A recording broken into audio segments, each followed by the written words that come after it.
Stand clear of the closing doors, please.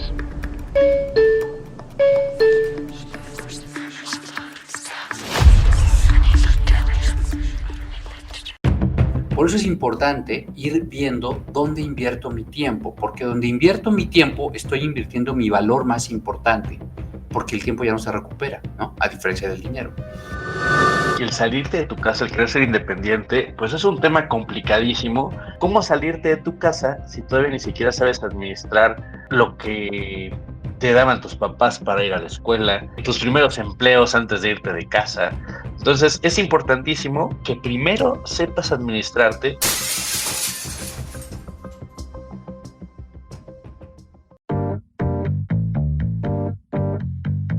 Y al aire, buenas noches, radio escuchas, podcasters, aquellos que nos sintonizan a través de Spotify, de Apple Music y de cualquier otra plataforma de streaming. Buenas noches a todos, a todas, a todes.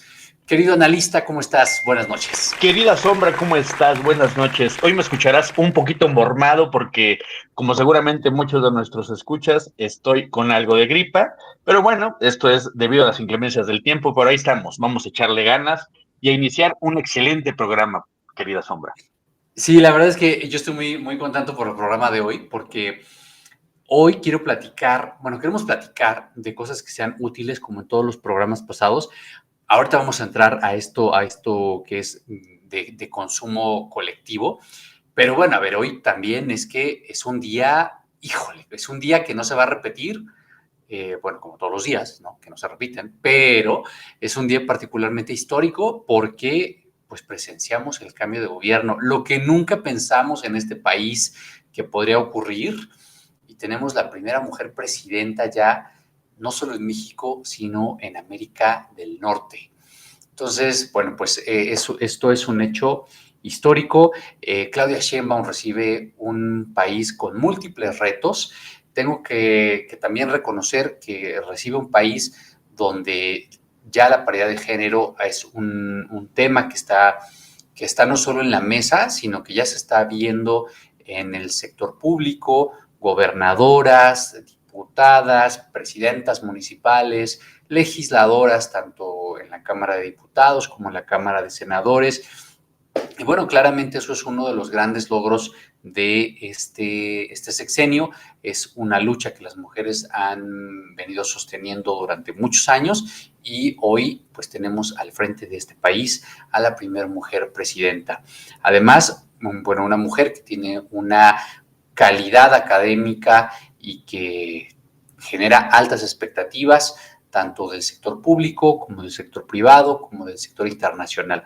Fíjate que hoy, entre los invitados, que me dio mucho gusto saber que estaban ahí, encontramos a la representación de la República Árabe Saharaui, que es una república africana que se ubica en el Magreb, en el norte de África, y que, para conocimiento de todos, pues es el único país islámico donde el español es la lengua pues materna, ¿no? Era una de las últimas colonias españolas y alcanzó su independencia y bueno, pues ahora es uno de los países que tiene presencia en México, con el cual tenemos relaciones diplomáticas y educativas desde hace algunos años ya. Entonces me dio mucho gusto observar que países que antes no participaban en esta clase de actos protocolarios tan importantes, pues ahora estén siendo invitados y estén siendo reconocidos, ¿no?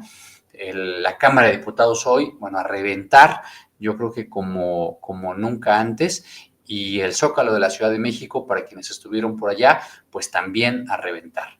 Así que muchas felicidades a todos los mexicanos y esperamos que este sexenio, bueno, pues sea un sexenio de mucha prosperidad. No pretendemos hablar de temas económicos hoy, pero es algo que no podemos dejar de señalar, querido analista. Entonces, hicimos una pregunta a nuestra audiencia y les preguntamos, ¿qué quieren escuchar en este programa? Pregúntenos. Y nos preguntaron, ¿qué nos preguntaron? Redoble de tambores, querido analista. La pregunta del día de hoy fue, ¿cómo administrar gastos para tener un buen estilo de vida y no morir en el intento? Y esa es la pregunta que todos nos hacemos, muchachos, muchachas, personas humanas y no humanas. ¿Cómo administrar gastos para tener un buen estilo de vida y no morir en el intento? Bueno, déjenme decirles. Cuando estamos hablando, querido analista, de administración y de gastos de vida, necesariamente tenemos que hablar de educación financiera. Y al hablar de educación financiera, necesariamente también tenemos que hablar de procesos de generación de riqueza o de amasamiento de riqueza y de generación de bases de prosperidad. En ese sentido, el bien raíz, el bien inmueble, es, desde mi perspectiva, una de las palancas más poderosas para detonar el crecimiento económico de los individuos. Seguramente ustedes han escuchado esta frase de entre más tienes, más quieres, y entre más ganas, más gastas. Y es verdad, porque no hay dinero que alcance, muchachos, no hay dinero que alcance, ¿no? O sea, siempre van a encontrar un buen pretexto para gastar más. Cuando íbamos al supermercado con mi abuela, que hoy tiene 90 años, me decía, cuando era pequeño, ya no saben cómo quitarte tu dinero, ¿no? Salía yo con algún juguete o alguna cosa y entonces me veía con cara de desaprobación y me decía, deja eso ahí, hijo, esa gente ya no sabe cómo quitarte tu dinero. Y eso es tan cierto hoy como lo era hace años, porque la riqueza no está en cuánto gastas. La riqueza y el estilo de vida están en cómo gastas. Entonces, esa es la primera cosa que ustedes tienen que tener claro. No tiene tanto que ver cuánto ganas, sino en qué gastas y en qué invierten. O sea, ustedes acuérdense que el dinero no es otra cosa que una ficción que representa el valor, ¿va? O sea, eso es lo primero que tienen que representar. Y el dinero es un potenciador de lo que usted es. Por lo tanto, si usted es un súper flojonazo y le cae mucho dinero, ese dinero lo va a hacer todavía más flojonazo. Si usted es un afecto al juego y le cae mucho dinero, gana usted mucho dinero, eso solamente le va a afianzar o acrecentar su afición por el juego. Por eso las personas o muchas de las personas que ganan la lotería, a la vuelta de 2 años, han perdido prácticamente todo lo que habían ganado en la lotería. Entonces vamos a empezar por ahí, ¿no? Desmitificando el tema de si yo no tengo determinada cantidad, no puedo tener un estilo de vida como el que quiero tener. A ver, claramente existen condiciones de estilos de vida que requieren un determinado ingreso, pero esto es progresivo. Esa es la primera condición que hay que reconocer, la progresividad de la prosperidad. Ustedes imagínense que su vida de prosperidad es como una planta, como un árbol. A ver, un árbol de aguacates, imagínense, ¿no? Pues por supuesto que si usted planta un hueso, no al día siguiente no va a estar el hueso ya eclosionado y ya estará su aguacate dando aguacatitos, ¿no? Así no es la vida, ¿no? El tiempo es una condición necesaria para la gestación de los estilos de vida. Entonces vamos a ir dando pequeños pasos. Los gringos tienen una forma de decir esto muy chistoso, ¿no? ¿Qué pasaría si usted se imagina que en su estilo de vida hay un elefante así blanco, gigantesco, y entonces de repente el universo, Dios, como usted le quiera llamar, le dice, bueno, pues te voy a conceder tu deseo porque cómo de veras estás dando lata, y te aparece el elefante en la sala, ¿y ahora qué hacemos? ¿No? Porque el elefante está ahí, y el elefante no es distinto a una hipoteca, no es distinto a una mensualidad del coche, no es distinto a un pago mensual de la tarjeta de crédito. El elefante es distinto para cada uno, pero al final, cuando aparece en nuestras vidas, pues es algo que tenemos que resolver, ¿no? Yo les diría que lo primero que tienen que hacer es un presupuesto. pero no un presupuesto tradicional, o sea, no hagan un presupuesto así de mi ingreso, mi egreso, ¿no? Mi ingreso contra gasto, no. Escriban en un cuaderno cómo es o qué cosas son las más importantes o lo que más valoren para su estilo de vida que les dé felicidad, para un estilo de vida que les dé felicidad. Por ejemplo, puede ser que alguien que vive, no sé, cerca de un lugar donde hay aire puro, disfrute muchísimo salir a correr en las mañanas y respirar el aire puro y que se le hinchen los pulmones y eso le consume 2 de sus 24 horas del día, ¿no? Hagan un presupuesto de tiempo. Todos tenemos 24 horas, todos tenemos 24 horas. Y el tiempo tiene un valor distinto para cada persona, ¿no? El tiempo, las horas que tiene el analista están asignadas de acuerdo a un valor que él pondera en sus actividades. Ustedes ponderarán las suyas. Después de esas 2 horas de salir a correr y llenarse de energía y el sol y todo esto, seguramente habrá quien valore más tomar un café y un pan y salir corriendo a la oficina y alguien que valore más tomar un desayuno con 16 o 20 o 30 gramos de proteína y entonces después salir a la oficina pero con algo en el estómago, tal vez llegar un poquito más tarde a la oficina pero bien desayunado y empezar a trabajar tal vez un poco más tarde que el compañero que llegó con el café y el pan antes, pero en condiciones mentales distintas. Por eso es importante ir viendo dónde invierto mi tiempo, porque donde invierto mi tiempo estoy invirtiendo mi valor más importante, porque el tiempo ya no se recupera, ¿no? A diferencia del dinero. Y así sucesivamente. Entonces van a ustedes a encontrar que su gasto más importante puede ser la comida, o puede ser la ropa, o puede ser la educación, o puede ser el transporte. Y entonces ustedes van a ir encontrando cuál es la constante más importante para mí. Y recuerden que esto cambia con el tiempo. O sea, esto no permanece estático de un año a otro. Lo que en este año es más importante para mí puede no serlo en el siguiente año.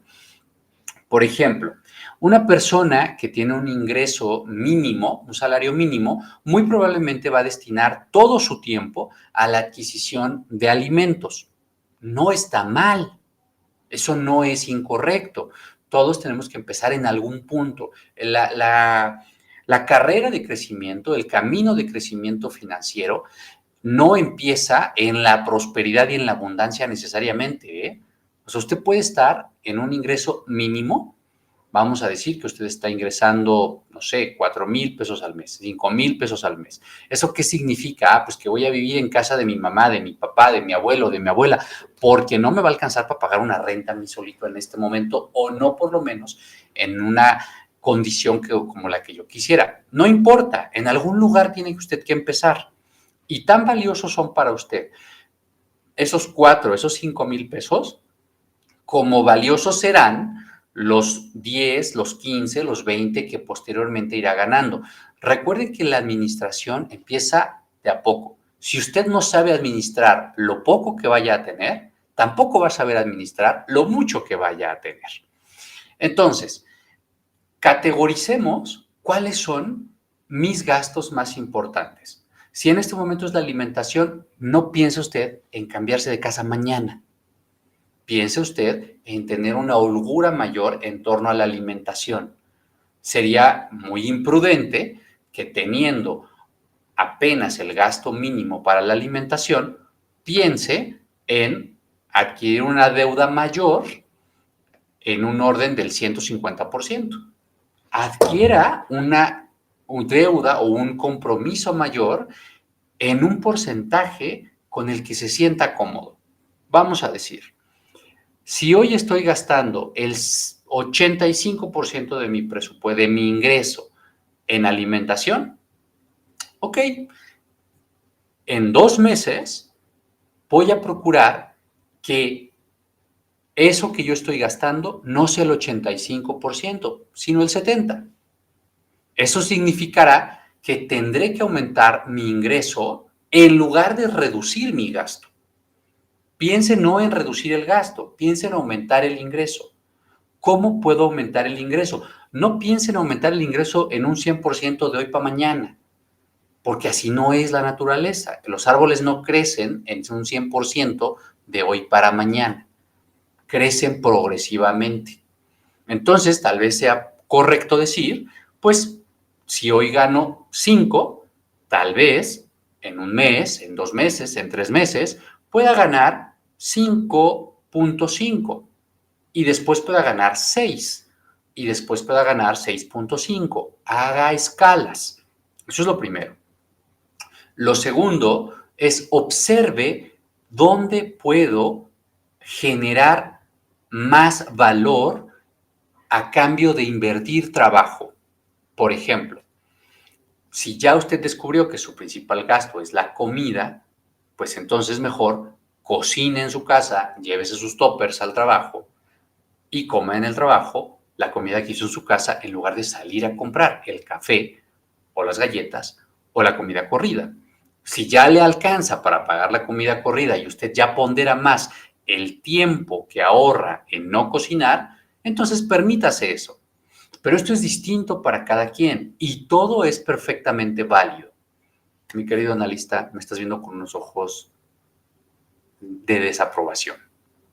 No, al Cuenta. contrario, te estoy escuchando clarísimamente. Así que continúa, por favor. ¡Ah! Ya no sé si esto de que me escuches clarísimamente es bueno o no. Bueno, entonces, esto por lo que obra al estilo de vida. Si ustedes siguen esta idea, esta lógica, van a sentirse mucho más en paz. No hay prisa, muchachos, no hay prisa. Lo que hay es constancia. Acuérdense, los españoles tienen un dicho muy, muy chulo, me gusta mucho. Ellos dicen, sin prisa, pero sin pausa. O sea, la constancia, la disciplina es siempre más importante que la velocidad y que la motivación. Entonces, esto es algo que tenemos que hacer para construir lo que sea. Y bueno, en ese sentido, hablando de construcción, para quienes ya estén listos o que ya se sientan preparados para dar el siguiente paso en la independencia de la vida, ¿no? Dicen, bueno, yo ya creo que ya alcancé este piso mínimo de cobertura de necesidades básicas, ya me siento cómodo, ya garanticé mi alimentación y tal, y ahora quiero explorar la vida en independencia. Quiero saber qué se siente pagar la renta yo solo. Quiero saber qué se siente pagar un mantenimiento yo solo. Pónganse pequeñas pruebas. Miren, la mayoría de nosotros nos hemos independizado de nuestros hogares porque era una necesidad imperiosa hacerlo, por la razón que sea, ¿no? Porque ya no congeniábamos con nuestros padres, porque ya las condiciones de vida no permitían que siguiéramos compartiendo el espacio, por lo que ustedes me digan. Pero si usted no es de esos, o sea, si usted no está en la condición de que se tiene que salir de la casa de sus papás y ya puede hacerlo, pues entonces le felicitamos muchísimo porque ahora se va a ser responsable de un bien. Y a lo mejor no es su propio bien. Y aquí viene la primera recomendación, querido analista. Cuando uno se sale de su casa, no necesariamente es la mejor decisión salir a pagar mi primera hipoteca. Así, saliendo de la casa de mis papás, me salgo a pagar la primera hipoteca. ¿O usted opina lo contrario, querido analista? ¿Tú opinas lo contrario? Es que el salirte de tu casa, el querer ser independiente, pues es un tema complicadísimo. Bien hablas primero de lo que es la educación financiera o que en la realidad deberíamos de tener al menos una idea de cómo administrarnos. Ese es el primer objetivo. ¿Cómo salirte de tu casa si todavía ni siquiera sabes administrar lo que te daban tus papás para ir a la escuela, lo que genera, lo que tus primeros empleos antes de irte de casa? Entonces, es importantísimo que primero sepas administrarte. Bien decías tú, hay que saberse administrar en lo poco para poder prosperar en lo mucho, porque por más que ganes, nunca va a haber dinero suficiente si no lo sabes administrar. Esa es la primera regla que tenemos que aprender, que algunos lo aprendimos de chiquitos, otros lo aprendemos de grandes. En la realidad es que ojalá y fuera increíble que nos dieran estas clases. Hay por ahí autorizado en el programa de la SEP que debe de darse a los a los chicos desde el nivel secundaria o desde el nivel primaria el tema de educación financiera, pero lamentablemente en los últimos sexenios esto no ha sucedido. Desde 2012 para acá esto no ha pasado, aunque está esto autorizado, que se debe de dar esta educación financiera a los chavos.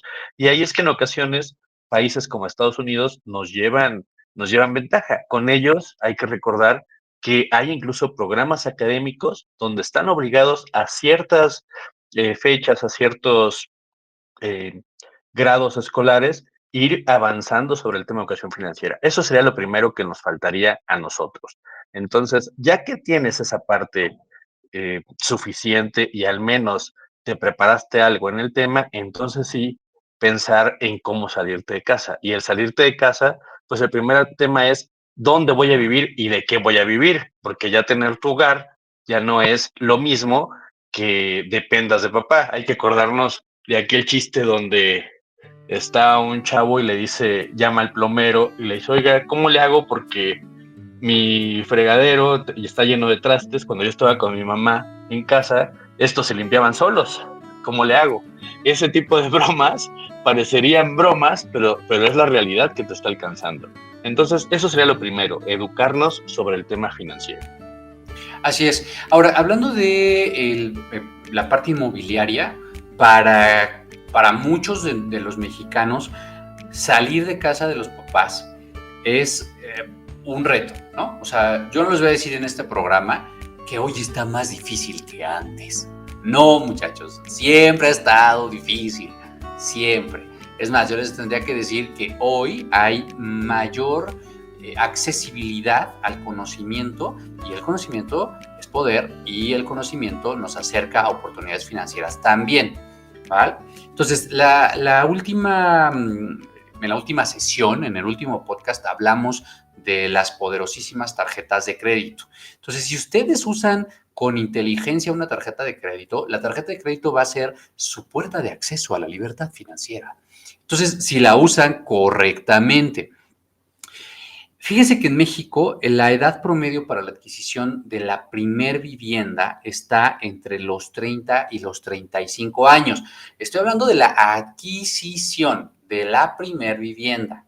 Eso no significa que sea cuando la acaben de pagar, y hay múltiples mecanismos para poder acceder a la vivienda, ¿no? Múltiples mecanismos me refiero. Hipotecas tradicionales, o sea, usted va al banco, le dicen, a ver, usted gana tanto, pues le podemos prestar tanto para una casa a una tasa de tanto por ciento anual. Perfecto, esa es la tradicional, ¿no? Todo el mundo la conoce, y ahí hay diversas variables, ¿no? La primera tiene que ver con el ingreso, y la segunda tiene que ver con la edad.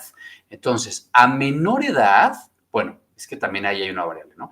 Si usted es menor de 25 años y quiere sacar una hipoteca, es muy probable que la ecuación o la correlación entre edad e ingreso no juegue a su favor. Entonces, el banco le va a decir, uy, estás muy chavo, la verdad es que no te puedo prestar lo que tú quieres, porque además seguramente vas a querer un departamento de 2 recámaras, un baño con estacionamiento, y que tenga luz y que tenga conexión al drenaje, y pues todo eso no se puede, mi chavo, ¿no? Y usted me dirá, oiga, pero es que eso es básico. Pues sí, pero un departamento hoy de 60 metros cuadrados con 2 recámaras, un baño que esté conectado al drenaje y que tenga electricidad, pues va a estar por encima del 1.800.000, 2 millones de pesos. Y considerando el ingreso promedio en esta ciudad, en la Ciudad de México, pues es muy probable que si tienes menos de 25 años, no te pueda prestar el banco la cantidad que necesitas en un aforo del 80% o del 90% para poder financiar una propiedad de ese tipo, ¿sí? Aquí hay una regla básica a la hora de ir a pedir crédito al banco, crédito tradicional. Y la regla es que por cada 1,000,000 de pesos que te va a prestar el banco, tú vas a tener que desembolsar mensualmente 10,000 pesos de hipoteca a un plazo aproximado de entre 25 y 30 años, dependiendo de la institución bancaria que te lo financie. Y las tasas de interés van a variar entre el 9.5 si está muy buena la tasa, muy, muy bajita la tasa, hasta el 10.5, 11.5, 12.5% de interés anual. Y ustedes me dirán, es que qué barato, es un interés, es una tasa muy, muy bajita y es un interés muy, muy bajito. Sí, pero cuando te impriman tu corrida financiera a 30 años te vas a dar cuenta que habrás pagado al final del crédito 3 veces el valor de tu bien. Y entonces el juego de la plusvalía, pues ya no es para ti, es para el banco, porque entonces la plusvalización de tu propiedad se la queda el banco y no tú. Por eso es tan importante tener como mucha claridad cuando vamos a entrar en estos procesos de adquisición de vivienda, porque si no lo hacemos con inteligencia, acabamos con una frustración muy grande también. Nuestros papás se angustian por nosotros, nuestras parejas se angustian por nosotros y al final los únicos responsables de estas decisiones pues somos nosotros, ¿no? Entonces, eso es lo primero. Yo les recomiendo cuando salen la primera vez a la vida, vayan y renten. Renten algo con lo que se sientan cómodos financieramente. Renten un espacio que les dé condiciones mínimas de seguridad, mínimas de comodidad, no necesariamente con la mejor ubicación, pero sí con una ubicación que te permita llegar con determinada rapidez a tu trabajo. Busquen un trabajo, en el caso de hoy en día, por fortuna, hay muchos o bastantes más empleadores que antes que te permiten trabajar desde casa. Entonces, trabajar desde casa representa una gran oportunidad de ahorro o de optimización de los espacios de vivienda, porque ustedes pueden vivir en espacios que son mucho más accesibles en términos de costo de vivienda y no tener que ir a una oficina, lo cual ahorra un gasto de traslado y de comida fuera del espacio. Entonces, eso es algo que también tienen que considerar a la hora, o considero que deben de poner sobre la mesa a la hora de elegir a dónde voy a vivir. Hay una regla básica para el pago de renta que he aplicado en la vida, ¿no?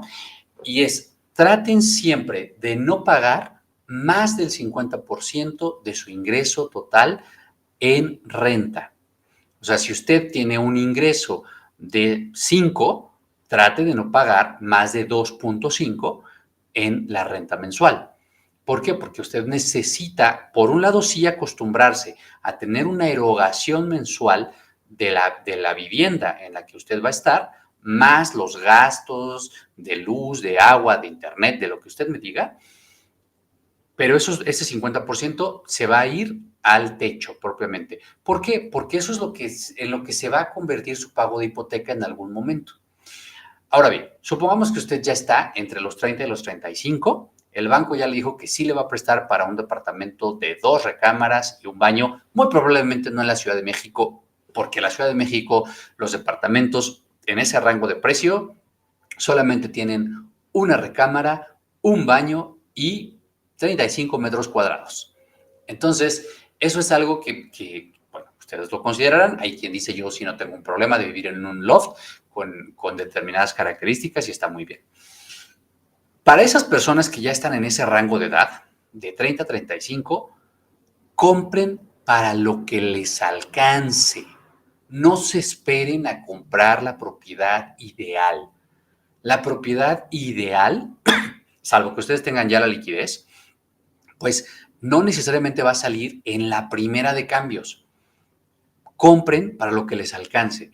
No importa si no está en la mejor ubicación, no importa si no tiene los 3 baños y las 2.5 recámaras. Compren para lo que les alcance. ¿Por qué? Porque hay una cosa que va a jugar a su favor en cuanto ustedes compren, y es que van a detener el crecimiento del costo de esa propiedad y va a jugar ahora a su favor. Entonces, si esa propiedad costó 2 millones de pesos, pues si ustedes la compraron en ese momento, ya estarán pagando la deuda con los intereses sobre esa propiedad de 2 millones de pesos. Y después vamos a hablar de cómo pagar rápido las deudas de los bienes inmuebles. Pero lo primero es asegurar la propiedad, ¿no? Después de eso, vamos a ver cómo pagar rápido la deuda. Y vamos a ver cuál es la propiedad que me va a ofrecer mayor rentabilidad por la inversión que voy a hacer. Independientemente de si es 1 millón, 2 millones, 3 millones, no importa, es igual. Primera recomendación, no compre propiedades de más de 30 años, a menos que ya hayan hecho un examen, un estudio estructural de la propiedad y la propiedad esté en condiciones estructuralmente seguras y correctas. Eso sobre todo en una ciudad como la Ciudad de México, que es susceptible a temblores y donde las estructuras de hace 30 años no corresponden a los cambios en el subsuelo de esta ciudad, porque es su primera propiedad. Entonces no se pueden dar el lujo de perderla porque no sabemos en qué condición esté, aunque se vea muy bonita, ¿sí? O aunque esté en la mejor ubicación. Eso es la primera cosa, no compren eso. Después les voy a contar así como un tip que no suele darse en el mercado inmobiliario, y es que todo el mundo piensa que el crecimiento de la plusvalía es ad infinitum, o sea que la plusvalía va a ser siempre hacia arriba. Eso no es cierto, señores, no es cierto, no es verdad. Las propiedades en general tienen una curva de plusvalización. Cuando nacen, o sea, cuando acaban de ser construidas, pues están muy cercanas al valor cero, y de ahí van a crecer durante un periodo que está entre los 15 y los 20 años, dependiendo de la propiedad, dependiendo de la ubicación, dependiendo de la zona, etcétera, etcétera, etcétera. A partir del año 15 o 20, dependiendo de estas variables, la propiedad va a tender a bajar de precio o a perder la plusvalía o a detener el crecimiento plusválico. Y ustedes me van a decir, oye, eso que estás diciendo no es cierto, porque la casa de mi abuelita costaba 10 pesos y 50 años después costó 75. Hay una plusvalía de 65 pesos ahí. Y yo les voy a decir, no, ahí hay un error de apreciación, porque el factor que agrega valor a esa propiedad no es el tabique en sí mismo, es la tierra, el terreno sobre el cual está construido, que es otro factor de valorización de la propiedad, ¿no? Es un factor de valorización de la propiedad. Entonces, eso me llevaría a tener que decirles, si ustedes viven en una zona donde no hay edificios, en un estado, no necesariamente en la ciudad, compren un terreno. ¿Por qué? Porque la tierra siempre va a incrementar el valor de manera más consistente que el aire. No sé si me explico, querido analista. Sí, sí te explicas. En la realidad yo pensaría diferente de ti. Somos a lo mejor Eso. pero yo lo primero que diría es, alguien que va a comprar una vivienda, primero, lo primero que debe pensar es en la ubicación, en el presupuesto, en el tipo de propiedad que va a adquirir, en el financiamiento. Yo no pensaría en el compra para lo que te alcance, yo no pensaría eso, pensaría sí para lo que te alcance, pero pensando en qué beneficio le vas a sacar.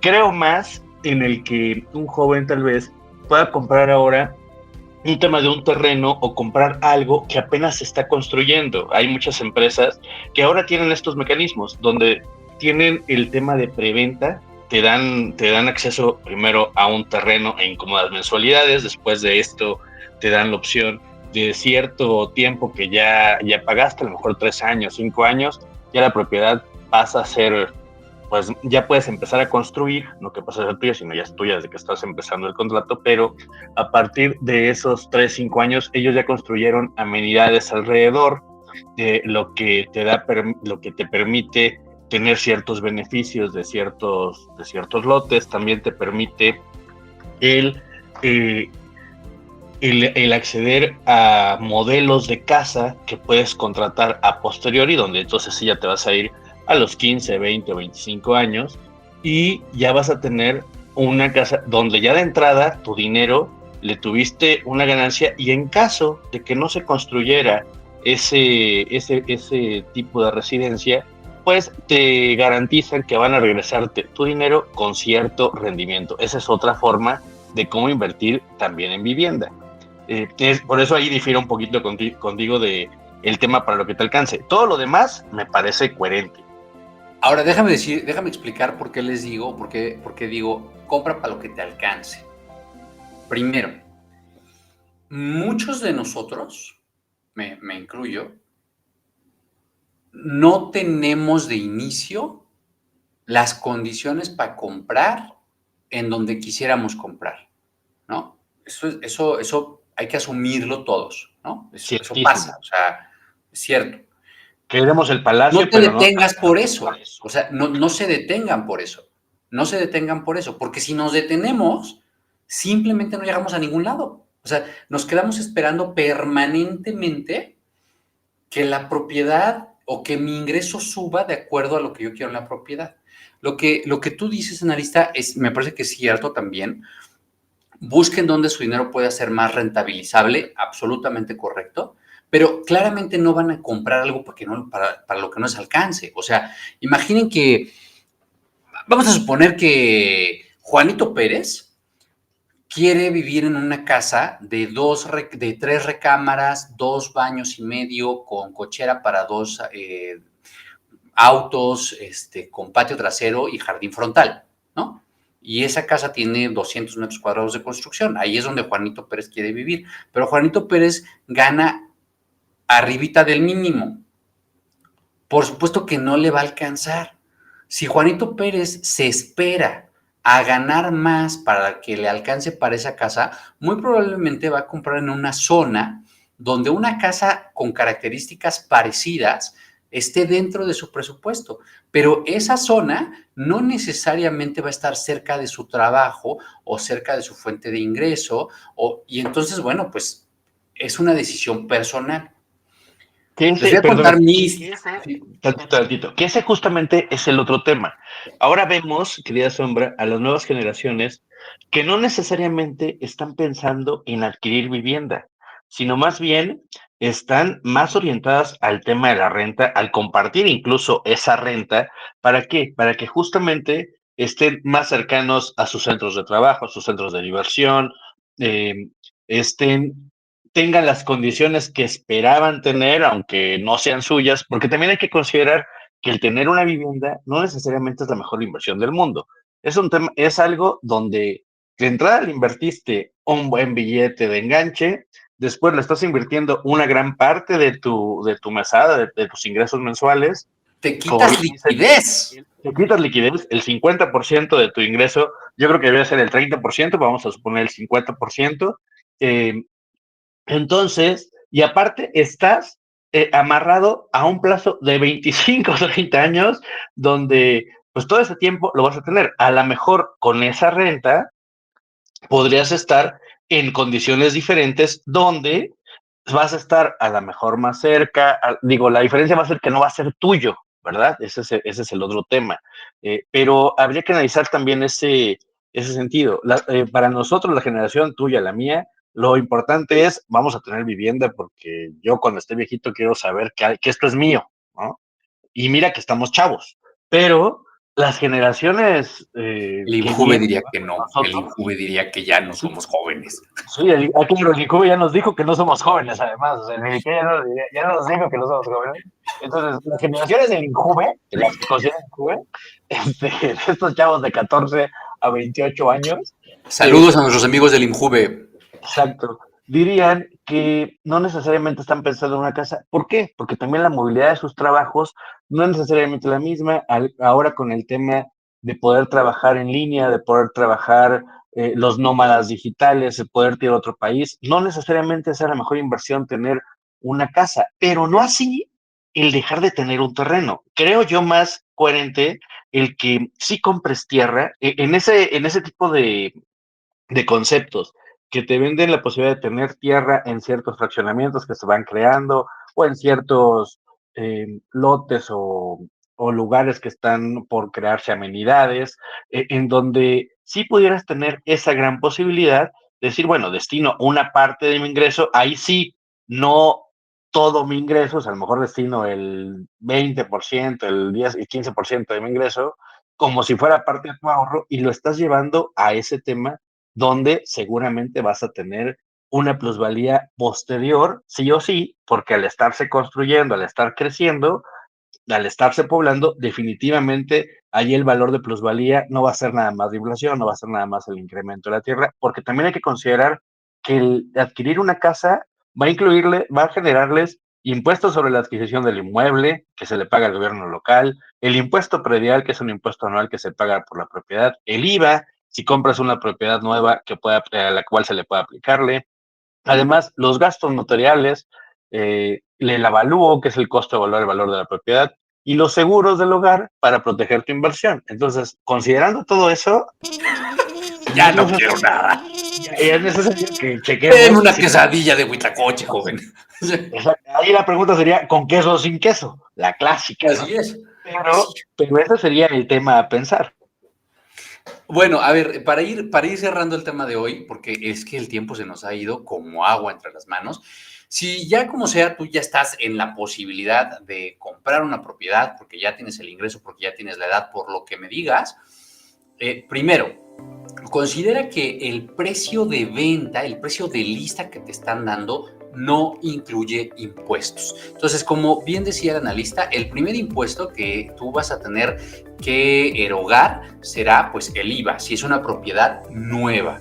Si no es una propiedad nueva, entonces si tú la estás vendiendo, te van a cobrar el ISR, ¿no? Que en este país va del 20 al 25%. Segundo, en caso de que tú estés comprando la propiedad y sea una propiedad nueva, además del IVA, te van a cobrar el ISAI, que es el impuesto sobre adquisición de bienes inmuebles, que oscila entre el 2% y el 4% o 4.5% del valor de la propiedad. Por lo tanto, si tu propiedad es de $1,000,000, piensa que cuando llegues a firmar, de repente te van a decir, pues el 4.5 de $1,000,000 son $45,000 más que usted pues que vas a tener que traer en la bolsa porque te lo va a cargar la notaría desde el inicio. Y ahí vienen los gastos notariales, que van a oscilar entre el 5 y el 10% sobre el valor de la propiedad. Entonces, ahí tienes que pensar en un promedio entre el 10 y el 15% de tu sobrecosto de lo que vas a pagar por la propiedad. Si la propiedad vale $1,000,000, pues proyecta que tienes que tener $150,000 adicionales para poder escriturar la propiedad, ¿no? Ahora, ¿qué pasa si heredo una propiedad? Bueno, pues ahí la cosa es distinta, ¿no? En este país, a manera general, bueno, la traslación de las propiedades no causa un impuesto, salvo que la vayas a vender. Entonces ahí, si te heredan una casa y después la quieres vender, pues muy probablemente vas a pagar el ISR porque el valor de origen de la casa era $10 y ahora que la estás vendiendo después de que te la heredaron, pues son, no sé, $50. Pues entonces vas a pagar el impuesto sobre la renta de la venta de esa propiedad. Como se darán cuenta, esto es un temón. Yo quisiera dejarlos con una recomendación que me ha salvado la vida, una de estas cosas como que están en tu saco de herramientas de supervivencia. Aprendan a hacer las cosas por ustedes mismos, lo primero, ¿no? La primera cosa que deberíamos todos de saber hacer por y para nosotros mismos es alimentarnos. Y cuando digo alimentarnos, no estoy refiriéndome a que sepan hacerse un huevo, estoy refiriéndome a que sepan qué es lo que necesitan consumir y dónde lo van a ir a comprar y cuál es el mejor proveedor de eso que van a comprar. Que aprendan de nutrición. Es muy importante porque viven en un cuerpo físico, vivimos en un cuerpo físico y orgánico que nos va a acompañar hasta el último de nuestros días y es importante saber cuántas proteínas necesita para que aguante un trancazo cuando yo esté viejo y no se quiebran mis huesos. ¿Cuáles son las vitaminas que mi cuerpo necesita? No compren las vitaminas que todo el mundo compra. Aprendan a identificar si ustedes necesitan hierro, si necesitan calcio, si el otro. No compren lo que el vecino les dijo que compraran. Si pueden, vayan y háganse un estudio cada año para que identifiquen cuáles son las deficiencias que su cuerpo tiene, porque no todos los cuerpos tienen las mismas deficiencias. Primero, y eso, bueno, tiene que ver directamente con su alimentación. Segundo, cuando reduzcan gastos o pretendan reducir gastos, miren, vivimos en una sociedad tan acostumbrada a erogar grandes cantidades en el entretenimiento que lo vemos como algo muy normal, ¿no? O sea, es muy normal ir al cine y gastarse $500 en el cine. Bueno, señores, hemos vivido sin cine muchos años. Entonces, si hoy usted no está en la condición de gastar en el entretenimiento el 20% de su ingreso, no vaya al cine. En esta ciudad hay unos parques preciosos de acceso gratuito y usted puede llevar sándwiches a ese lugar o hacer una comida con amigos o haga cosas con la gente a la que usted ama y que lo quieren. Ahí va a encontrar muchísimo valor. No necesita gastar en eso. Destine el dinero que tiene en líquido a actividades que no pueden ser pagadas con otra cosa que no sea dinero, ¿no? Pero la educación, la salud, la alimentación y el entretenimiento, el esparcimiento, no requieren las cantidades de dinero que usted pueda pensar de inicio. Bueno, pues no sé, yo creo que yo lo dejaría hasta aquí, querido analista, no sé tú qué opines para ir cerrando el programa de hoy. Me parece perfecto. Ahí sí, como tú dices, totalmente de acuerdo en que ahí sí veas realmente qué es lo que te alcanza. Tenemos que aprender a administrar lo que nos alcanza y hacer crecer eso que nos alcanza. Recuerden que el generar riqueza viene de la capacidad que tengas de administrarte y de saber ahorrar. Para poder invertir, primero tienes que haber ahorrado y luego para ganar, pues tienes que saber invertir y para cobrar tus ganancias tienes que saber cuáles eran tus ganancias. Entonces, no es tarea fácil, es un tema que debemos de estudiar, debemos de trabajar y mejor aporta parte de tus ingresos a ese tipo de educación. También hay educación gratuita que ofrece incluso el gobierno, que ofrecen instituciones. Y bueno, tratemos de justamente mejorar esa situación y alcanzar nuestro objetivo para que entonces sí, tengamos la casa de nuestros sueños. Queridos, queridas, los tenemos que dejar por el día de hoy, pero nos ha dado un gusto enorme compartir esta charla con ustedes, esta respuesta a la pregunta que nos hicieron llegar.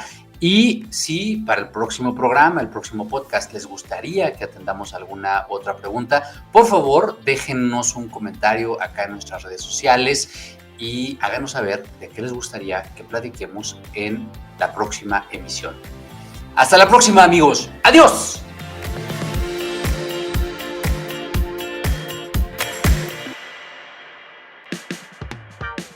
Esto fue ANCOP Radio, un podcast de la Asociación Norteamericana de Comunicación y Publicidad. Síguenos para más contenido.